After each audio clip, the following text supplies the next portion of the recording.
Welcome to This Explainer. Today, we're stripping away all those curses, the myths, the Hollywood magic, to look at the raw, unfiltered, and honestly, highly clinical postmortem procedure of ancient Egyptian mummification.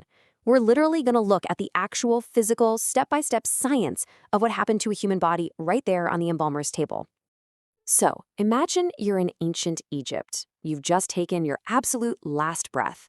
The world fades to black. What happens next? Well, from the exact moment your heart stops, this massive, highly coordinated, and frankly, completely bizarre biological intervention begins on your physical form. I want to put you directly in the shoes of someone who just died back then, because things are about to get very messy, and I really want you to feel the reality of the postmortem process we're about to dive into. Basically, you gotta forget what the movies told you. Hollywood has spent decades selling us this incredibly sanitized, magical version of mummies, right? They show us mystical spells, glowing amulets, perfectly clean bandages. But the truth? It's a straight-talk biological procedural. It's super clinical, it involves intense chemical preservation, and let's be real, it's slightly gross. And that raw truth is exactly what we're looking at today. Okay, let's dive right into this. Section 1, scrambling your useless brain. Next. The sheer irony here is just incredible. Today, obviously, we know the brain is the command center of our entire existence, our consciousness, our memories, the whole shebang. But the ancient Egyptians, they looked at the brain and thought it was absolutely worthless. To them, it was literally just a useless organ that produced snot for your nose. No way, right? Because they viewed it as completely devoid of any spiritual or physical value. The very first step in making you a mummy was to completely eradicate it from your skull.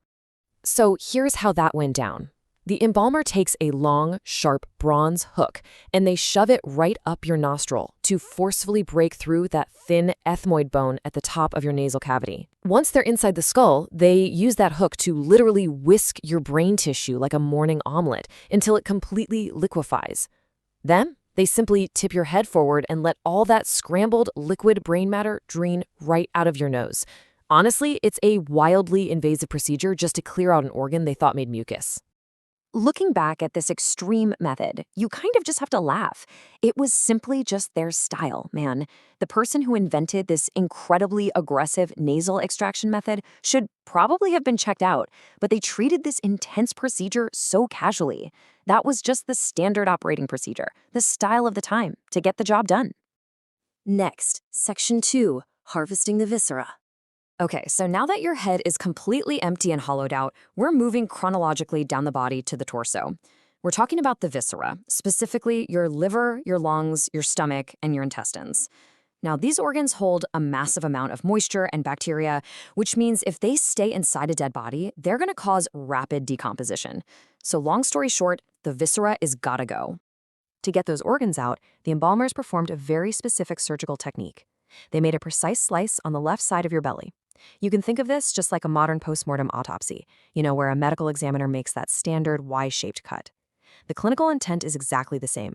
Open the abdominal cavity efficiently so you can access and remove that rapidly decaying viscera inside. But here is where the ancient science meets intense spiritual belief. See, the embalmers didn't just toss these organs in the trash like they did with the brain. Actually, they carefully washed them in an antibacterial wine cleanse, packed them with spices to neutralize the odor and preserve the tissue, and then gently tucked them away into these beautiful special jars. They went through all this trouble because they truly believed you would physically need your stomach, your lungs, your liver, and your intestines to function in the afterlife. And this brilliantly illustrates the fascinating contradiction at the very core of Egyptian biology. On one hand, you've got the brain, viewed as a useless snot producer, violently scrambled and literally drained into the dirt. But on the other hand, you had the heart. The embalmers actually went out of their way to explicitly navigate around the heart during the organ harvesting, leaving it carefully tucked inside the chest cavity. Because to them, the heart, not the brain, was the true center of your intelligence, your emotion, and your eternal soul. Leaving the heart inside the chest was their thick proof. It's the undeniable physical evidence of their deepest theological beliefs mapped directly onto human anatomy. Every single time they ripped out a brain but painstakingly preserved a heart right there in the chest, they were leaving behind thick proof that they believed the soul resided in the human heartbeat. Next, Section 3, 40 days of salt. All right, so with the brain drained and the organs harvested, you are now nothing but a hollow, wet human shell. To stop that hollow shell from rotting, the embalmers deployed natron. This is a naturally occurring mixture of sodium carbonate decahydrate and sodium bicarbonate. Essentially, it's a hyper-absorbent super salt. They'd take hundreds of pounds of this stuff and completely pack it inside and all around your hollowed-out body to aggressively pull every single drop of moisture out of your flesh, which completely halted the bacterial rotting process. So the crucial point here is time. 40 days. You didn't just sit in this salt for a weekend, right? The body was left buried beneath this corrosive, moisture-sucking natron for 40 grueling days. Just imagine the sheer logistics of a workshop filled with bodies, each requiring over a month of dedicated chemical drying time.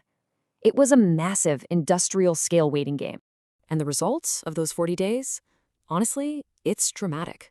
The natron completely dehydrates the flesh, turning the body from soft tissue into something as tough and dark as cured leather. You are fundamentally chemically altered.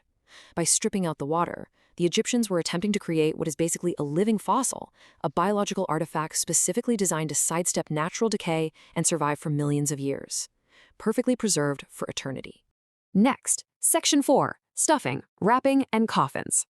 Now, a flattened leather shell doesn't exactly look great, so for the final, luxurious reconstruction, they plumped the body back out to a recognizable human shape, using linen or sawdust. Then, they energetically rubbed the dried skin with rare, incredibly expensive oils, literally spending an absolute fortune to make the body supple again and to mask the harsh smell of the salt and dried flesh. Finally, they wrapped the entire body in hundreds of yards of protective linen bandages, creating that iconic silhouette we all recognize today. And that brings us to the end of the physical procedural journey. After weeks of extraction, chemical drying, stuffing, and wrapping, the fully prepared body is gently placed into a beautifully decorated wooden coffin. The scientific processing is finally complete, and the spiritual journey, well, that can finally begin. So what do you think? Did you find this raw truth absolutely fascinating, or maybe just a little bit disgusting? Because that is the real, unfiltered science that school probably never taught you. If you loved this deep dive into the post-mortem procedural, do yourself a favor and hit subscribe right now. I'm going to go dig up some more amazing facts for our next explainer. See you then.